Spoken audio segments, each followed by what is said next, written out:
Welcome to April 18, 1942. From the handwritten notes of Lieutenant Colonel James H. Doolittle, filed later under Mission Report. Special Project 1. Takeoff time moved forward. Weather overcast, moderate wind. Enemy vessel sighted, order given to launch immediately. No return expected. Each entry was brief, clipped, functional, the way men write when they are no longer sure they will see another dawn. In another log from the deck of the USS Hornet, Ensign Harold Campbell recorded, "All crews ready. Seas heavy. Planes chained tight, fuel full. Waves hitting the deck. The first Mitchell waits for signal. Everyone silent." April 1942. 2,000 miles west of Midway. The carrier task force moves through gray Pacific water, its decks lined not with fighters, but twin-engine bombers, never meant for the sea. Engines idle in crosswind. The crews stand by their aircraft, each one marked only by a white star stripped of identification. Some men carry pocket letters, home already sealed. Others look east toward a horizon they will never land on again. The mission is still classified under a single phrase: Special Aviation Project. Destination undisclosed. It is morning. Wind speed 30 knots. Waves breaking across the bow. At 08:20 hours, the first B-25 rolls forward. Its wheels leave the steel deck, barely disappearing into fog. Below, sailors raise their heads as one voice mutters, "God let them clear the sea." For the Japanese mainland, it will be another quiet Saturday. At least until the sound of radial engines crosses Tokyo airspace, a sound they had never expected to hear. Before we begin, leave a comment where you're watching from and the exact time you're listening.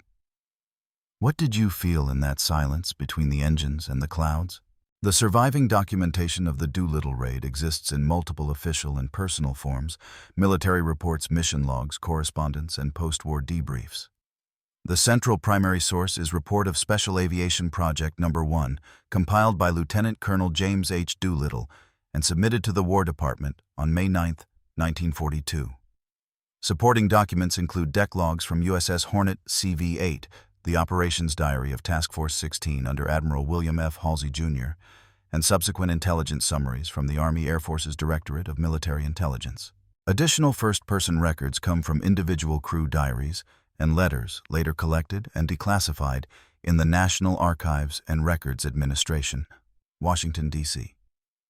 Notable among them are the field diary of Lieutenant Ted W. Lawson, pilot of Aircraft No. 7, the Ruptured Duck, and notes from Lieutenant Richard Cole, co-pilot of Doolittle's own plane. Lawson's diary, serialized in 1943 under the title 30 Seconds Over Tokyo, remains one of the most detailed chronological descriptions of the operation. It was written in the months following the raid, while Lawson recovered from injuries sustained after crash landing in China. Japanese documentation of the raid survives in the form of internal police and municipal reports preserved by the Tokyo Metropolitan Archives. The Tokyo Fire Defense Bureau. Damage Report. April 1942. Along with intercepted Imperial Army communications, compiled later by the Allied Translator and Interpreter Section ATIS, provides quantitative data on the number of fires, casualties, and material losses in Tokyo, Yokohama, Nagoya, and Kobe. These reports were released publicly in translated form between 1946 and 1948, as part of post-war reconstruction assessments. Together, these materials establish the factual foundation for understanding the event historically.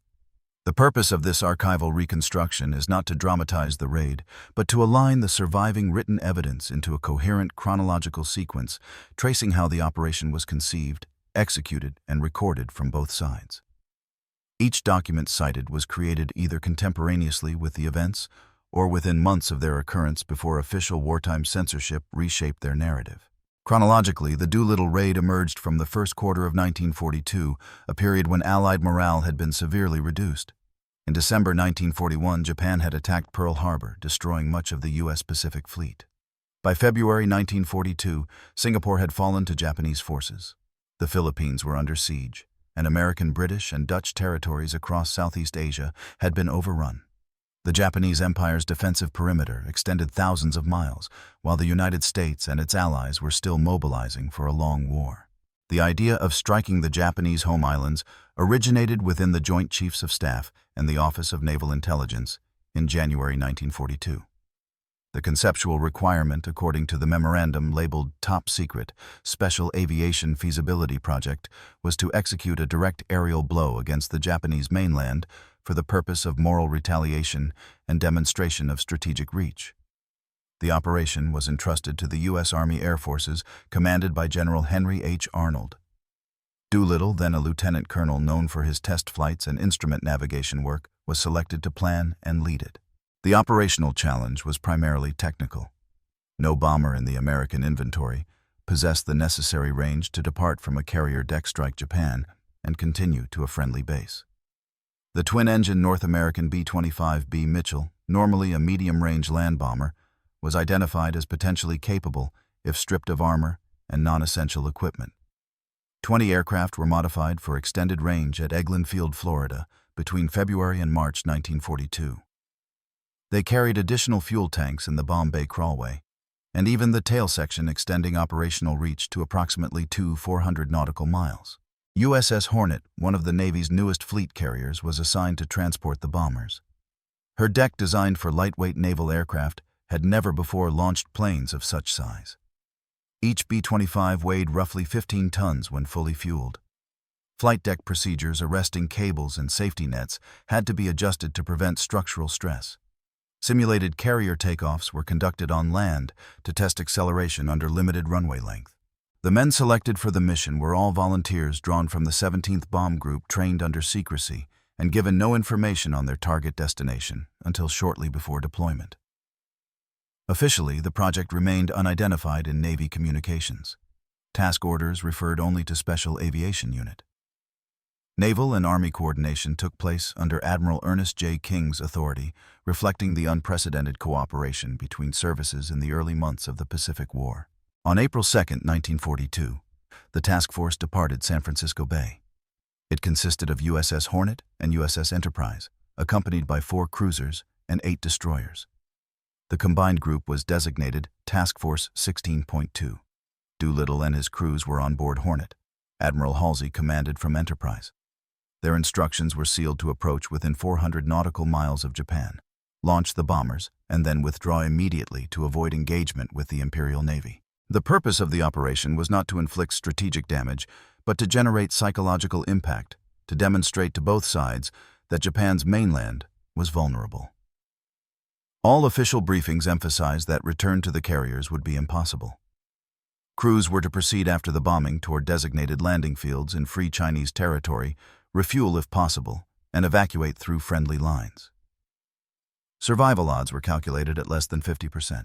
The Japanese home islands at this point had not experienced direct attack since the beginning of the Pacific conflict. Civil defense procedures existed in theory, but had never been tested under real conditions. Tokyo's air defense network comprised radar stations, observation posts, and limited anti-aircraft artillery, mostly concentrated around the bay and industrial districts. The assumption within the Imperial General Staff was that any American offensive would arise months later, following consolidation in the South Pacific. The discovery of Task Force 16 by the Japanese patrol vessel Nitomaru on the morning of April 18th altered the timeline. Radio intercepts confirmed that the message enemy carrier force, sighted 650 miles east of Honshu, was transmitted at approximately 0738 hours Japan Standard Time. In response, Doolittle ordered immediate launch more than 200 miles earlier than planned. This decision, recorded in his mission log and confirmed by Admiral Halsey's report to CINSPAC Commander-in-Chief Pacific Fleet, would critically affect fuel reserves and return prospects. The official mission report, later included in the Army Air Force's Statistical Digest 1943 records that all 16 aircraft launched successfully between 0820 and 0919 hours.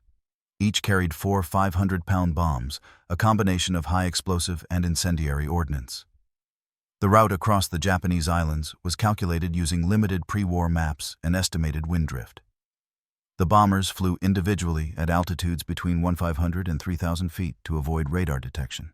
Documentation of Japanese response appears in the Home Defense Action Report, April 18, 1942, preserved in the Japan Center for Asian Historical Records.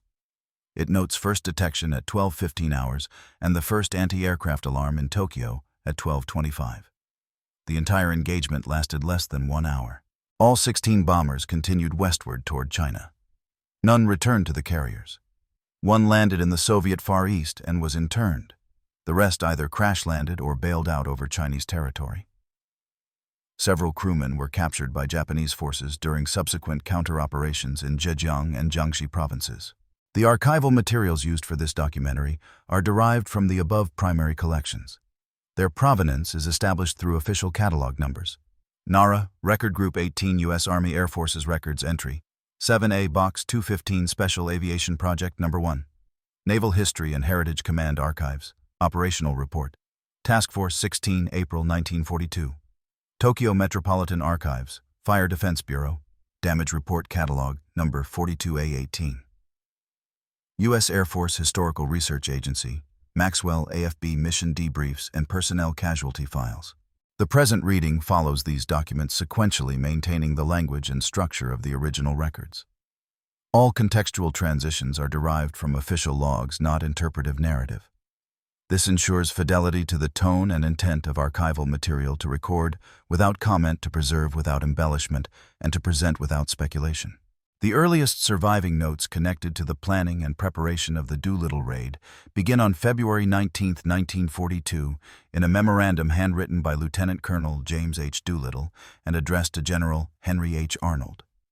The memo is labeled Confidential, Feasibility Study for Land-Based Bombers Operating from Naval Carriers.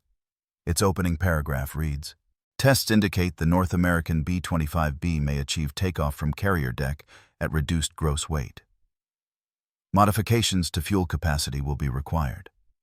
Proposal: medium bombers to strike Japan directly, proceeding thereafter to friendly Chinese bases. Objective: psychological impact and demonstration of extended reach." Doolittle's technical notes attached to the same file record the preliminary calculations. Takeoff distance estimated 467 feet. Deck available on USS Hornet, approximately 500 feet. Required headwind 35 knots. Fuel load adjusted to maximum 141 gallons. Projected range with auxiliary tanks 400 nautical miles.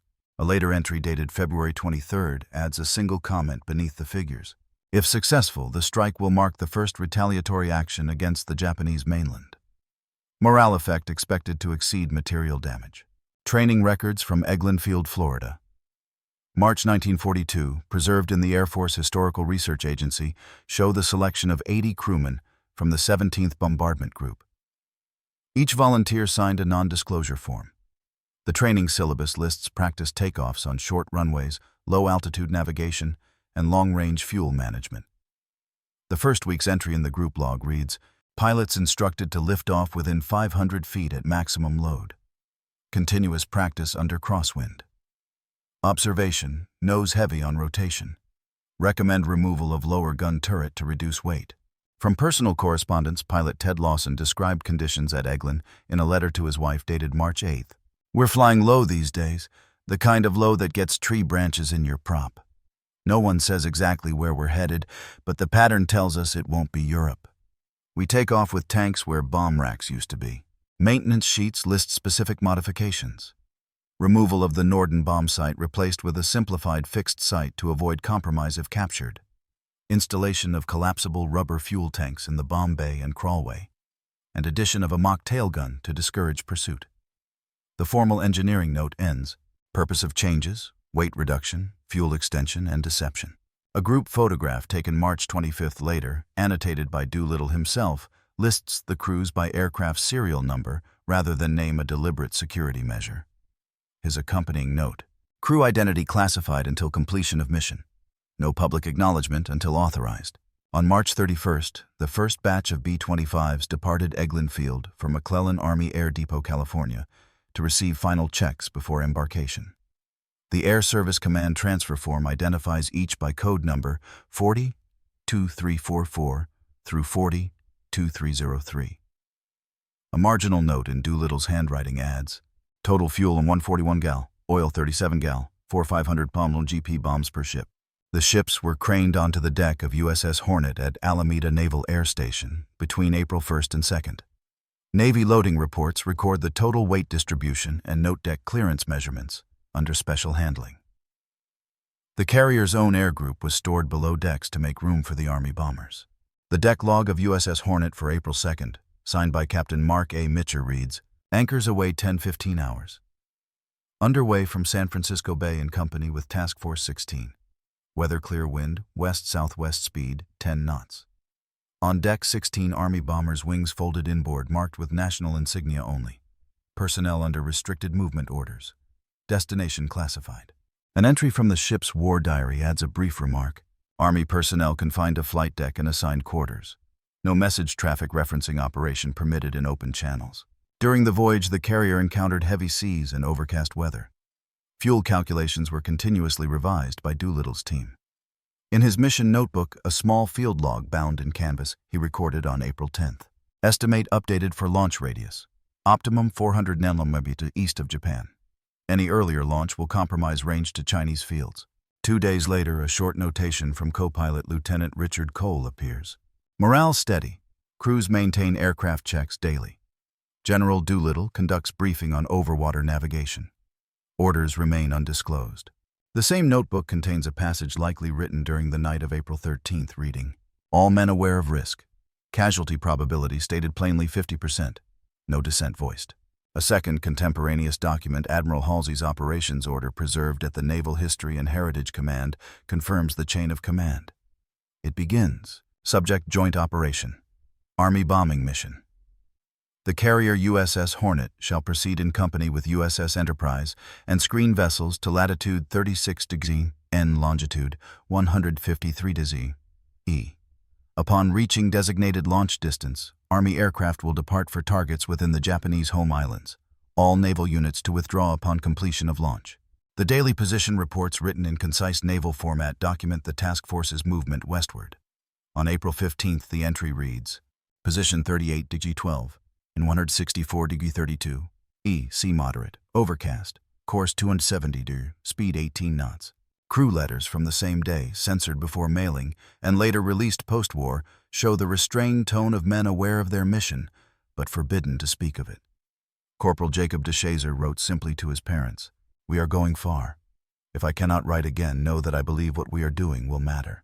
On April 17th, the last day before the raid, the flight crews were briefed in the Hornet's ready room. No official transcript survives, but 3 independent notes corroborate its content. Lieutenant Cole's notebook reads, "Objective announced, Japan. Specific targets: Tokyo, Yokohama, Nagoya, Kobe. Return route via China. No possibility of carrier recovery. Landing fields designated by code, but unconfirmed." Captain York's aircraft log, later recovered after internment in the Soviet Union, records his last technical observation before takeoff. Deck pitching, 8 to 12 degrees. Headwind 30 knots. Crosswind gusts variable. Estimated takeoff distance reduced by 50 feet due to wind advantage. From the USS Hornet Air Operations Report, April 18th, 1942, 0700 hours. Radar contact enemy picket ship bearing 285 degrees distance, 10,000 yards. Task force opened fire. Message intercepted and likely transmitted. Decision launch immediately. Time advanced by 2 hours. The record of Doolittle's own notes confirms the sequence. His log entry reads, "Enemy sighting confirmed. Launch order issued 0820. Estimated distance to target 650 nautical miles beyond intended radius. Fuel margin critical but acceptable.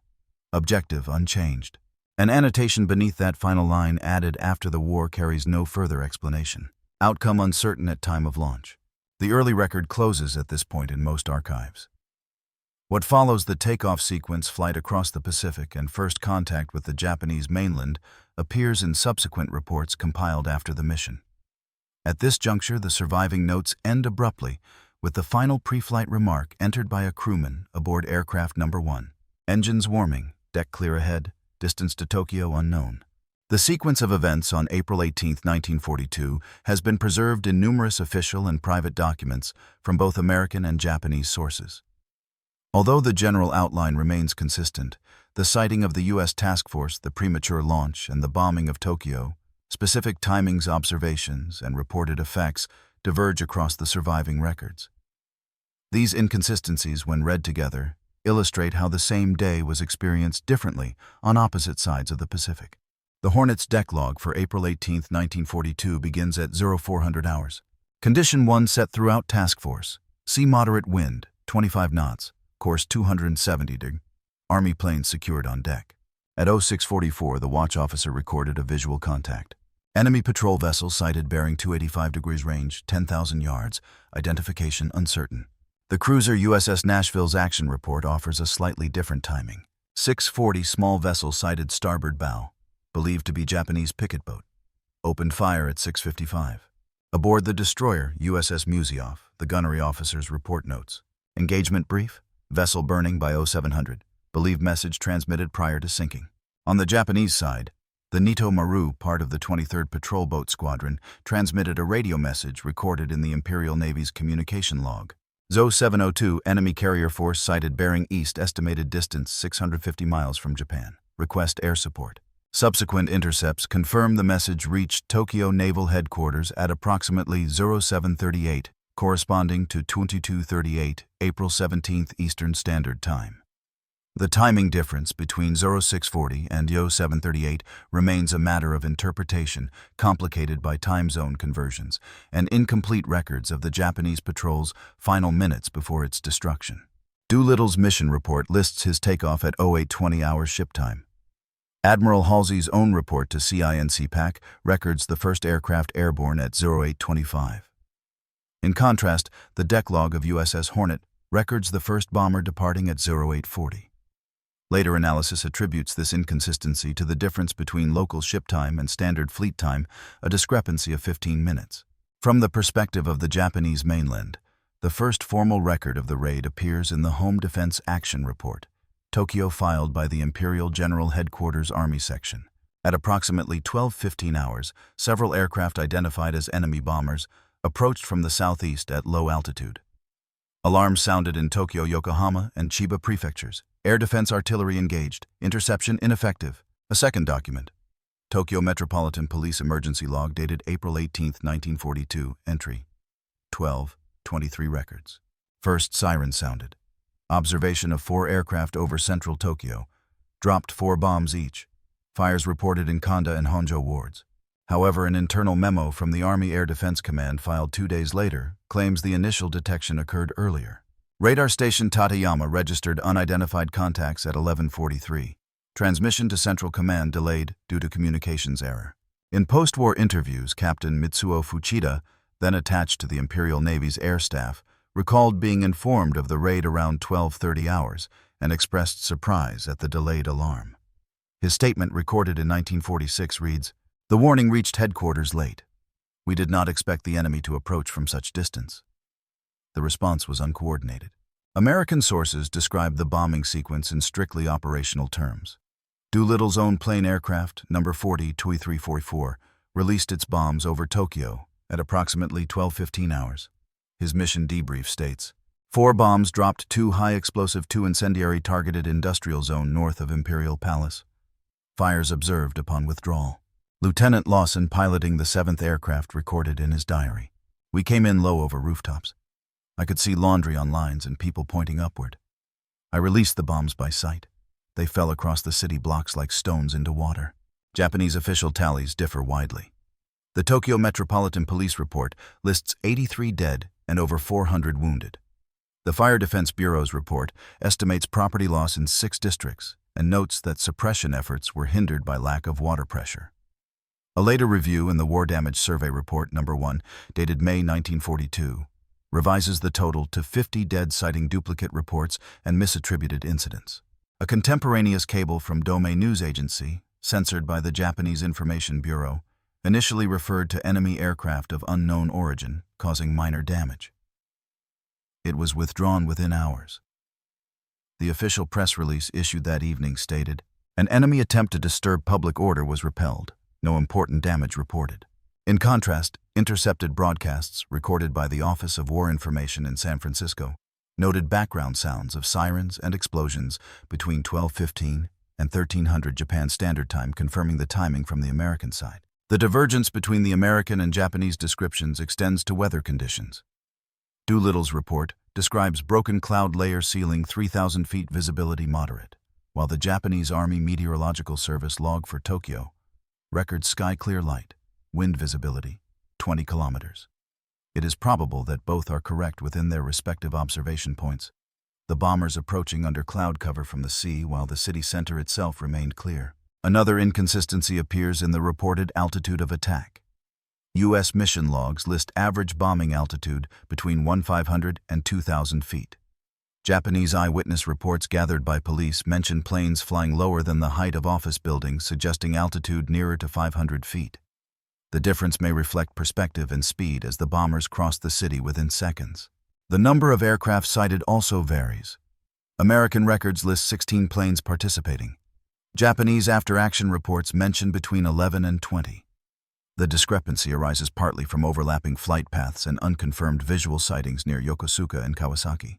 One Japanese report from the Nagoya Prefectural Office adds another perspective. At 13:20, enemy aircraft approached from the south. 4 bombs dropped near Mitsubishi plant. Damage minor.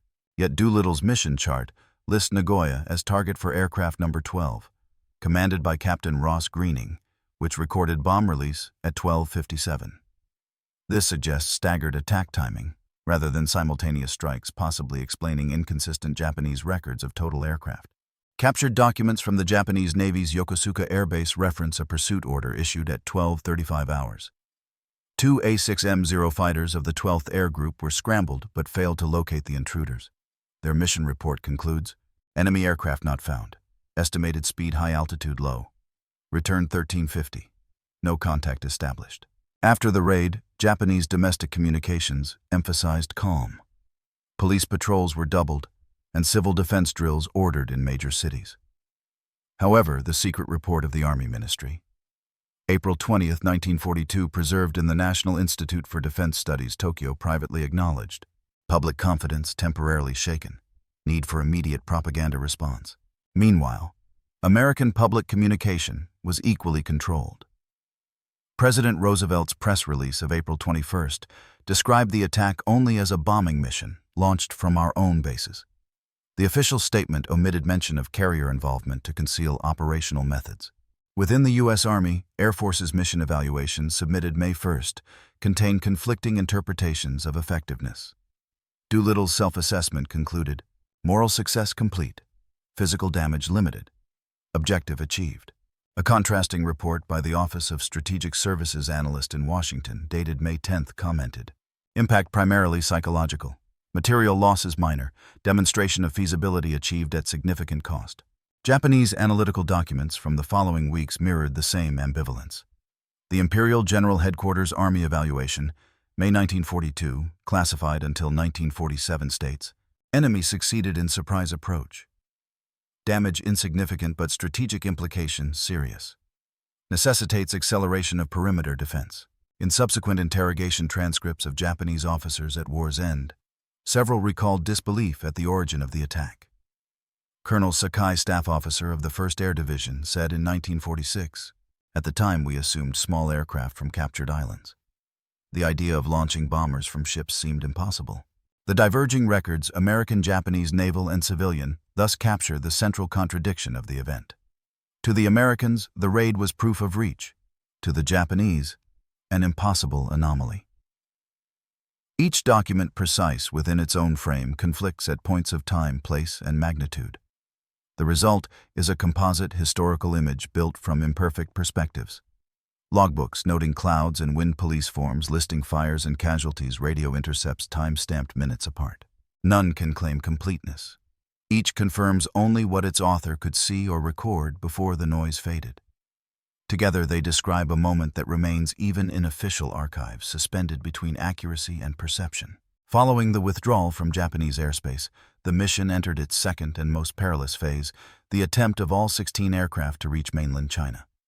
The available documentation from this stage combines American flight records, Chinese local accounts, and later Japanese field reports describing pursuit and countermeasures. The tone of these documents, though factual, becomes fragmented.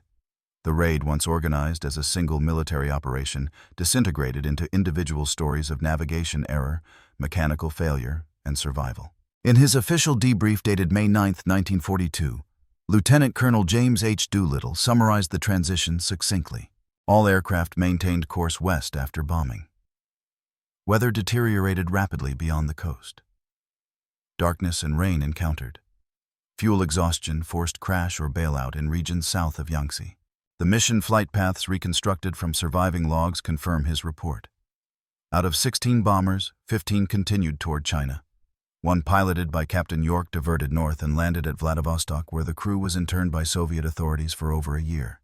The rest were dispersed across Zhejiang, Jiangxi, and Hunan provinces. Aircraft number 7. The ruptured duck flown by Ted Lawson went down near the coast at approximately 2200 hours. Lawson's diary later published, but based on contemporaneous notes written during recovery records. The sea came up at us like a wall. We had no light, no fuel, and no field. I remember the crash and the sound of the ocean where the engines used to be.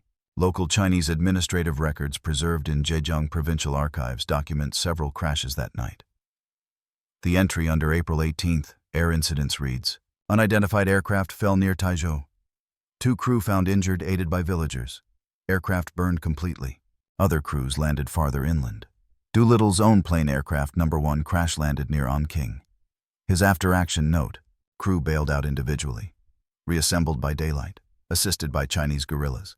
Proceeded on foot toward friendly lines." A communication from the U.S. Army in China, dated May 3, 1942, confirmed contact with Doolittle. Lieutenant Colonel Doolittle located by Chinese forces.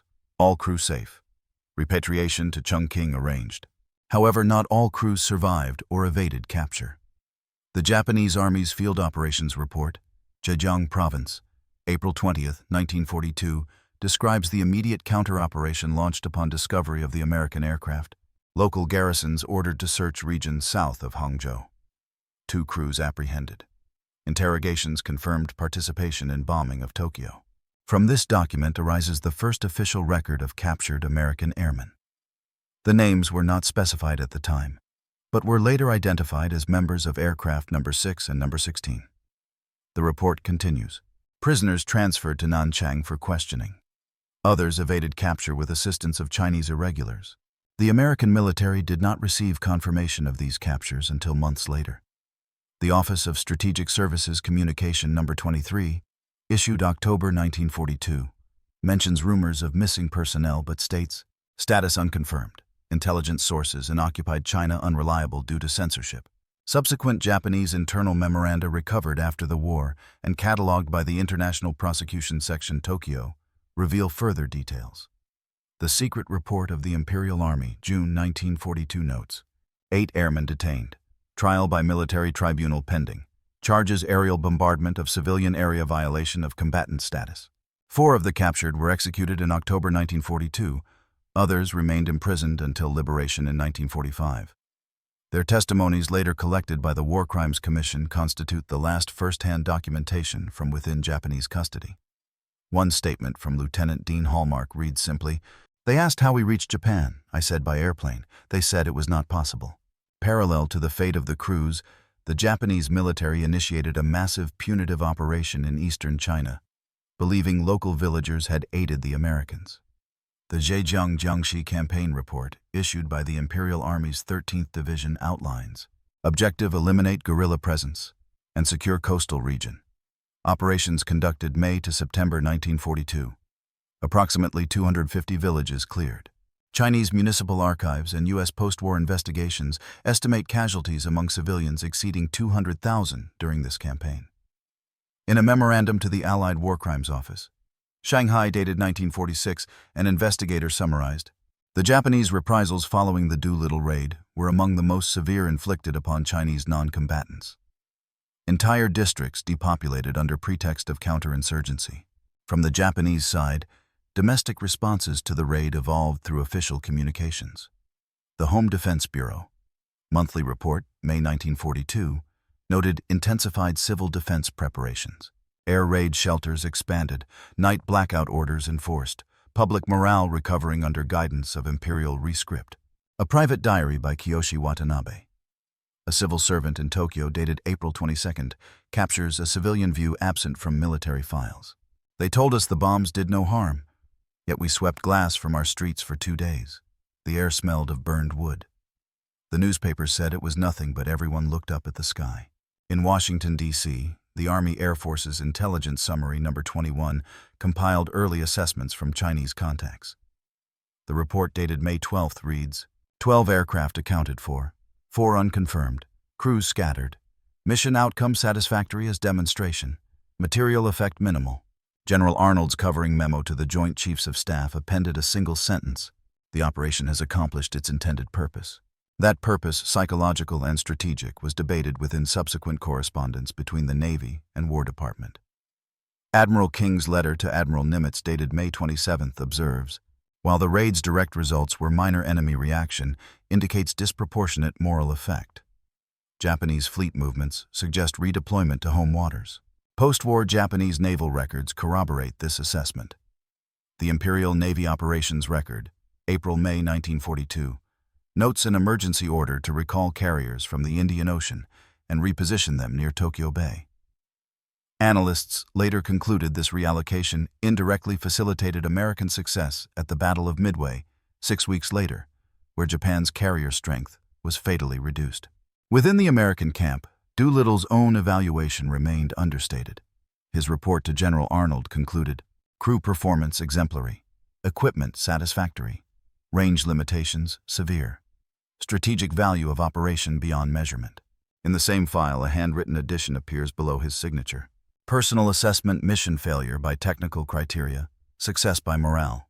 The contrast between official phrasing and personal reflection exemplifies the layered nature of the surviving record. Other participants expressed similar ambivalence. A letter from co-pilot Richard Cole to his family, written after repatriation, reads, "We did what we were told to do. It was over quickly, but it meant more than any of us could explain then." Japanese analyses undertaken after the war continued to downplay the raid's immediate effects while acknowledging its strategic significance. The Comprehensive Air Defense Review, 1946, prepared by the Japanese Defense Agency under Allied supervision, concludes, the April air attack revealed weaknesses in early warning and coordination. Although physical damage limited, it forced reconsideration of defense doctrine. The psychological impact on command structure considerable. In a later Allied Technical Intelligence Study report on Japanese civil defense systems 1947, American analysts noted expanded construction of bomb shelters and civil evacuation plans following the raid. The report attributes these directly to the first penetration of homeland airspace. Another dimension of the record concerns the fate of the aircraft themselves. Debris from several crash sites in China was later recovered by American intelligence teams in 1943. Inventory lists detail fragments of fuselage and instruments identified by serial numbers. The Office of Air Intelligence, Technical Note numbered 11 records. B-25 number 402343 located near Kuzhou. All crew deceased. Remains interred locally by Chinese villagers. Chinese regional archives document the assistance provided by civilians despite Japanese reprisals. A report submitted by the Chinese National Military Council, October 1945, enumerates 20 airmen rescued and escorted to Chongqing, with loss of over 250 civilians during subsequent Japanese sweeps. The concluding line reads, "They gave their lives so that the strangers from the sky might live." These various fragments, field reports, police logs, personal letters, and post-war analyses compose the deeper layer of the record. They mark the transition from an isolated military raid to a sequence of consequences that extended far beyond its original tactical scope. The documents share no emotional tone. Each remains confined to its factual content. Yet together they reveal the chain of cause and effect that followed the 30 seconds over Tokyo, the spread of fires, the fall of aircraft, the retaliations, and the eventual recognition that a symbolic act could alter the direction of a war. The file labeled Special Aviation Project No. 1, final summary compiled in 1943 by the Army Air Force's Historical Division, closes with a single entry summarizing the entire operation. Mission completed April 18, 1942. All aircraft expended. Losses personnel, 9 dead, 8 captured, others recovered. Strategic outcome, successful demonstration of offensive capability. The document ends without commentary or epilogue. The final line reading only. No further action recorded.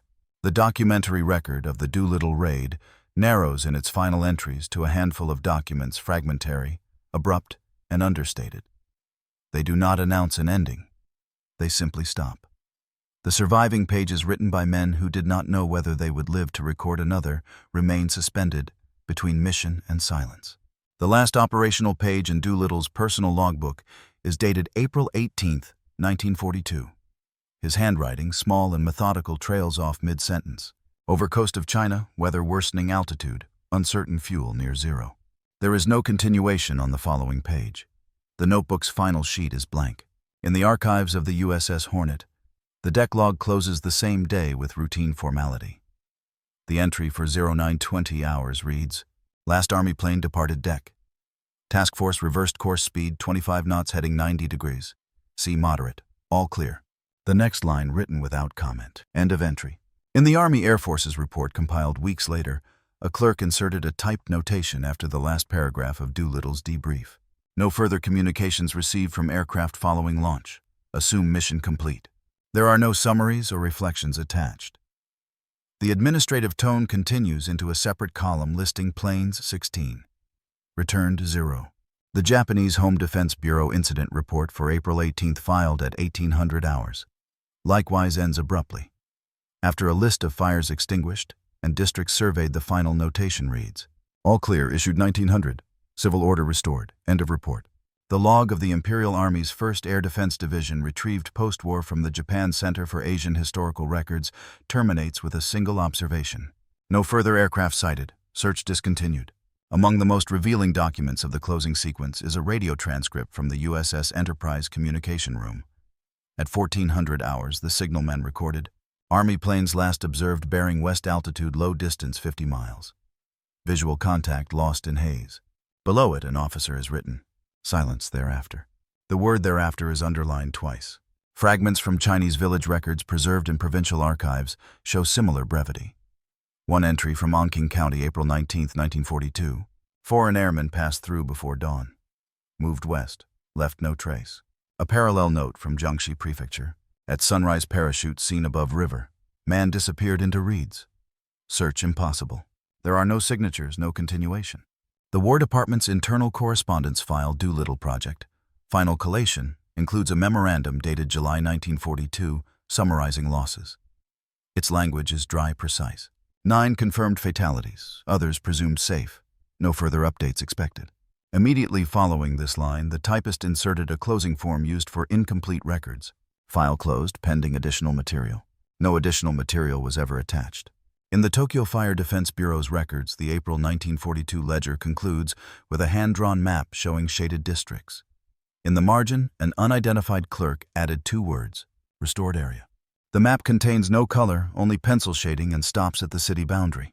The interrogation transcript of one captured American airman ends mid-exchange. The final question, typed and left unanswered, reads, Explain method of launch from carrier. No response is transcribed. In the Naval History and Heritage Command Archives, a single sheet appended to the USS Hornet War Diary summarizes the mission with a brief entry dated April 20th. Return to base. Operation concluded. No further engagement. Below, in a separate hand, possibly that of Captain Mitcher, a note, losses unknown. The same phrase appears in Japanese after-action summaries. The Imperial Navy's Combined Fleet message to headquarters on April 19th states, Enemy escaped. Search unsuccessful. Losses unknown. The identical wording across opposing sides marks the convergence of 2 narratives ending in the same uncertainty. Other records close, not with words, but with marks, a line, a signature, or a date. The Army Air Force's casualty report for Mission 1, Japan, bears a red stamp reading Final. The date June 5, 1942. No explanation accompanies the stamp.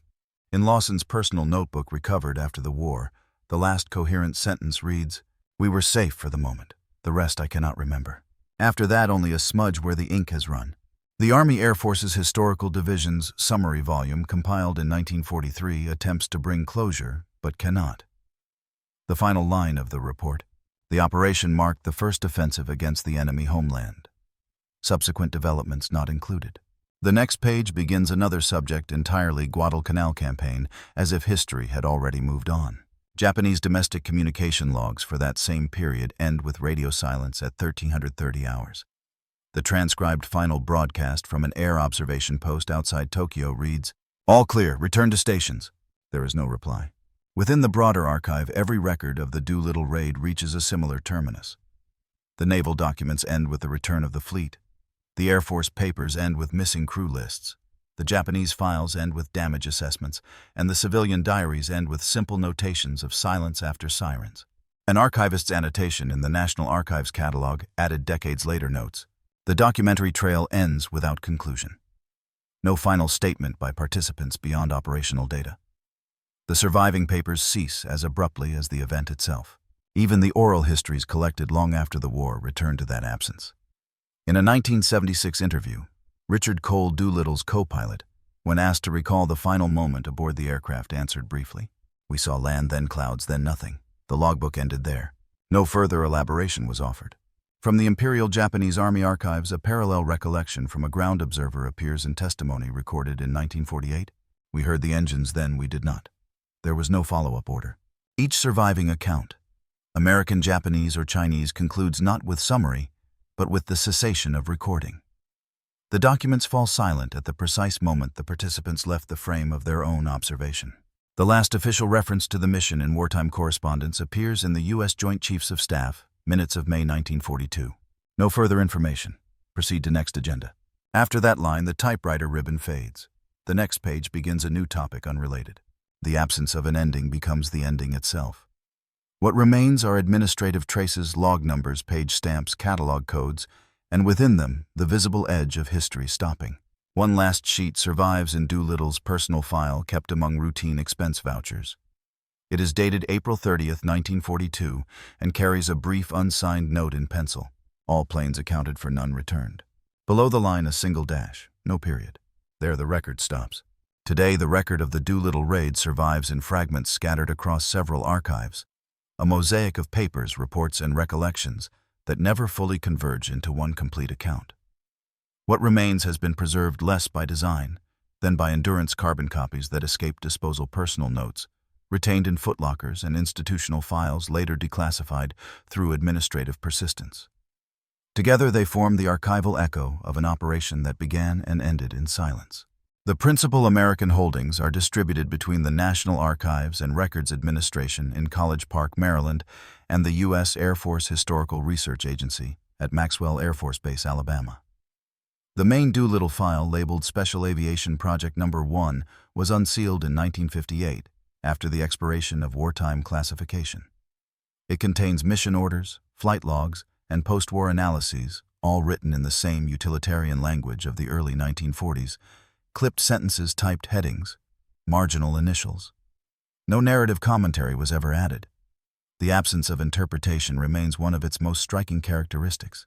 The Navy's documentation, preserved by the Naval History and Heritage Command, is more complete in form, but equally impersonal in tone. The Hornet deck logs, operational orders of Task Force 16, and communications summaries all end within hours of the launch. In 1963, during a cataloging review, archivists noted that one section of the Hornet's log was missing, the carbon sheet covering 1,000 to 1,200 hours on April 18th. The gap was later filled by duplicate reports from USS Enterprise, confirming that the absence was clerical rather than deliberate. Even so, the void remains visible in the archival sequence, a literal blank space between departure and return. In Japan, documentation of the raid endured through municipal and police records. The Tokyo Metropolitan Archives houses the Fire Defense Bureau damage reports, a 1942 compilation of emergency response data.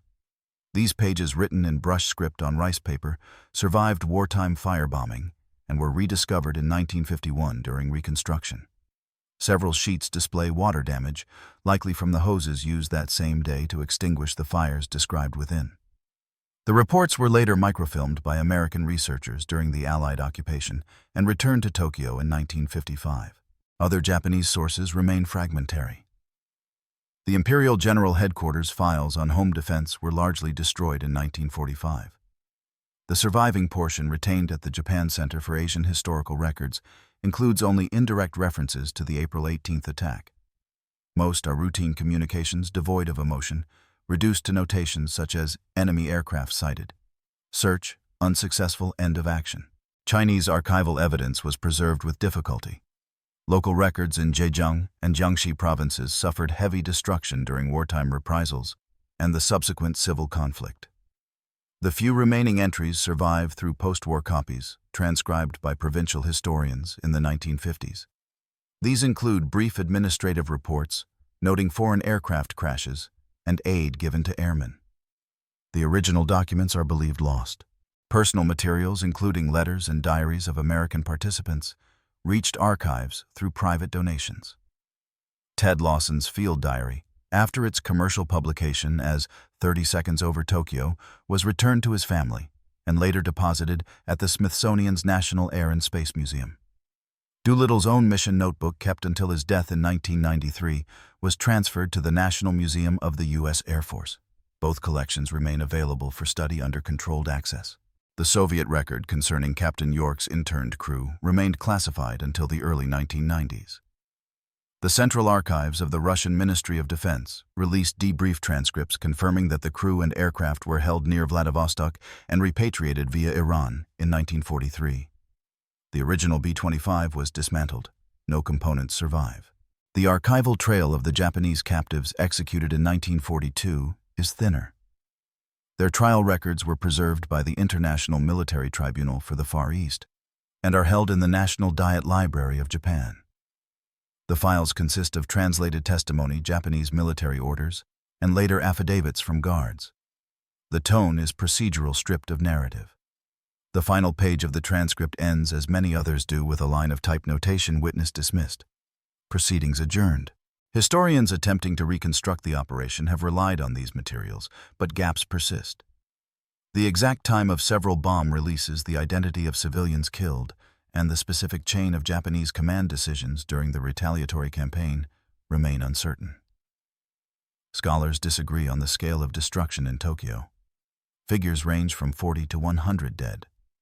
The lack of consistent documentation, combined with censorship and wartime loss, ensures that certain data will never be reconciled. Efforts to cross-verify the record continued into the late 20th century. In 1972, the U.S.-Japan Joint Historical Commission undertook a comparative study of both nations' archives. Their final memorandum concluded, despite the existence of numerous independent records, the event resists complete synthesis. Its historical value lies precisely in this multiplicity of incomplete perspectives. Today, the Doolittle raid exists within the archival system as a discrete cluster of catalog numbers rather than a continuous narrative. Each file can be opened, read, and reassembled chronologically, yet the gaps between them remain as wide as they were in 1942. The story survives through discontinuity, a collective silence bound by administrative paper. In 2008, the last living participant, Richard Cole, deposited his own papers at the National Museum of the U.S. Air Force. Among them is a one-page note handwritten late in life. The mission lasted less than a day, but the memory has lasted all my days. That sentence, personal yet restrained, mirrors the tone of the wartime documents themselves: factual, brief, final. The archival continuity of the Doolittle raid represents both preservation and loss. Every record has been cataloged, digitized, and indexed, yet none can reproduce the human immediacy of those hours over the Pacific and Tokyo. The mission's physical traces, aircraft fragments, uniforms, damaged maps, have mostly vanished. What remains are the voices reduced to text, transferred from handwriting to type, from carbon copy to microfilm to digital file. The historian approaching these materials encounters not a story told from beginning to end, but a structure of evidence suspended between acts. The documents do not conclude, they cease. The silence that follows is not absence, but the natural boundary of what can be known. In the end, the Doolittle raid endures less as a military operation than as an archival phenomenon, an event whose documentation forms its own monument. The paper survives where the planes did not. The logbooks remain where the men are gone. And so the record speaks only in the measured language of its custodians: accession numbers, catalog stamps, restricted notations. Each line points backward toward the same unanswered horizon. History remembers the echo of engines, the brief flight over Tokyo, and the files that outlasted them. What remains uncertain is everything between the moments unwritten. The words never recorded, the silences that even the archives cannot explain. What endures finally is the trace itself, the thin continuity of fact unadorned, carried forward by those who preserve it. And perhaps that is the quiet lesson of these surviving papers, that history is not the sum of what was said, but of what remains. Next, we will turn to the records that followed, how this brief strike shaped the wider Pacific War, and the memory that endures beyond its 30 seconds of sound.